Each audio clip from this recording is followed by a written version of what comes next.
اگر کسی مسلمان سے زندگی کی سب سے بڑی خواہش پوچھی جائے تو اس کی زندگی کی سب سے بڑی خواہش یہی ہوگی کہ اے پروردگار مجھے جنت البقیع میں مدفن عطا فرما۔ نبی کریم صلی اللہ علیہ وآلہ وسلم نے فرمایا، جنت البقیع کا قبرستان ایسے ہی روشن ہے جیسے سورج اور چاند زمین کو روشن کرتے ہیں۔ آپ نے فرمایا جنت البقیع کو جنت میں بکھرا دیا گیا ہے۔ نبی کریم صلی اللہ علیہ وآلہ وسلم نے فرمایا، جو مدینے میں مرنے کی استطاعت رکھتا ہو اسے چاہیے مدینے میں ہی مرے، کیونکہ میں مدینے میں مرنے والوں کی شفاعت کروں گا۔ نبی کریم صلی اللہ علیہ وآلہ وسلم نے صحابہ سے فرمایا، کیا تم جنت البقیع کو دیکھتے ہو؟ اس میں موجود 70,000 چہرے قیامت کے روز چاند کی روشنی کی طرح روشن کیے جائیں گے۔ آپ جنت البقیع میں تشریف لے جاتے اور جنت البقیع میں موجود مسلمانوں کے لیے دعائے مغفرت کیا کرتے۔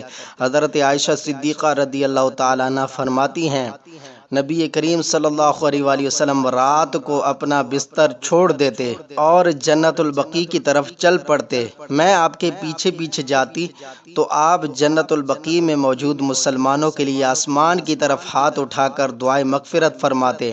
میں نے آپ سے ان کے بارے میں پوچھا تو فرمایا، مجھے جنت البقیع والوں کے لیے دعا کرنے کا حکم دیا گیا ہے۔ جنت البقیع میں دفن ہونے والے پہلے صحابی مدینے کے قبیلہ خزرج سے تعلق رکھنے والے اسعد بن زرارہ تھے۔ وہ انصار میں سے تھے اور نبی کریم صلی اللہ علیہ وآلہ وسلم کے مدینہ تشریف لانے کے 9 ماہ بعد ان کا انتقال ہو گیا۔ مہاجرین میں جن کو سب سے پہلے دفن کیا گیا وہ عثمان بن مظعون رضی اللہ تعالی عنہ تھے۔ نبی کریم صلی اللہ علیہ وآلہ وسلم نے ان کی نماز جنازہ پڑھائی اور ان کی تدفین میں شریک ہوئے۔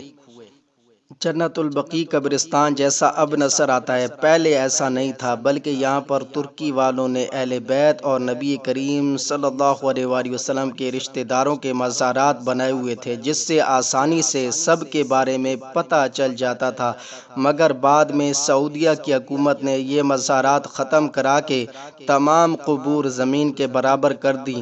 ان کا کہنا ہے کہ اسلام میں قبریں پکی کرنے سے منع کیا گیا ہے۔ جس قبر پر آپ کو 2 پتھر نصب نظر آ رہے ہیں یہ عورت کی قبر ہے، اور جس پر 1 پتھر نصب نظر آ رہا ہے یہ مرد کی قبر ہے۔ جنت البقیع میں قریب 10,000 صحابہ کرام کی قبور ہیں۔ نبی کریم صلی اللہ علیہ وآلہ وسلم کے گھر کے ممتاز افراد یہاں مدفون ہیں۔ حضرت خدیجہ اور حضرت میمونہ کے علاوہ نبی کریم صلی اللہ علیہ وآلہ وسلم کی تمام ازواج مطہرات یہاں مدفون ہیں۔ ان کے نام یہ ہیں: حضرت عائشہ صدیقہ رضی اللہ عنہا، حضرت سودا، حضرت حفصہ، حضرت زینب، حضرت ام سلمہ، حضرت جویریہ، حضرت ام حبیبہ، حضرت رملہ، حضرت صفیہ اور حضرت زینب بنت جاش۔ نبی کریم صلی اللہ علیہ وآلہ وسلم کی 4 صاحبزادیاں یہاں مدفون ہیں: حضرت ام کلثوم، حضرت رقیہ، حضرت زینب اور خاتون جنت حضرت فاطمہ الزہرا رضی اللہ عنہا۔ نبی کریم صلی اللہ علیہ وآلہ وسلم کے صاحبزادے حضرت ابراہیم کی قبر یہاں موجود ہے۔ نبی کریم صلی اللہ علیہ وآلہ وسلم کے چچا حضرت عباس اور آپ کی 2 پھوپھیاں حضرت صفیہ اور حضرت عاتکہ یہاں مدفون ہیں۔ حضرت امام حسن رضی اللہ عنہ، حضرت امام زین العابدین، حضرت امام جعفر صادق، حضرت امام باقر یہاں مدفون ہیں۔ حضرت علی کی والدہ کی قبر مبارک یہی ہے۔ حضرت عثمان ذو النورین کی قبر مبارک بھی یہی ہے۔ حضرت سعد بن معاذ، حضرت ابو سعید خدری، حضرت عثمان بن مظعون، حضرت اسد بن زرارہ، حضرت عبد الرحمن بن عوف، حضرت سعد بن ابی وقاص یہاں مدفون ہیں۔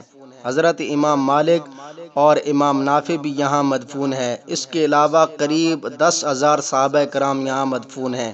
ایک مرتبہ ایک شخص کی جنت البقیع کے گورکن سے ملاقات ہوئی۔ اس نے جنت البقیع کے گورکن سے پوچھا، کچھ جنت البقیع کے بارے میں بتائیں، آپ یہاں قبریں کھودتے ہیں۔ اس گورکن نے کہا، آپ کو میرے جسم سے خوشبو آ رہی ہے؟ میں نے کوئی عطر نہیں لگایا، بلکہ خدا کی قسم یہ جنت البقیع کی مٹی کی خوشبو ہے۔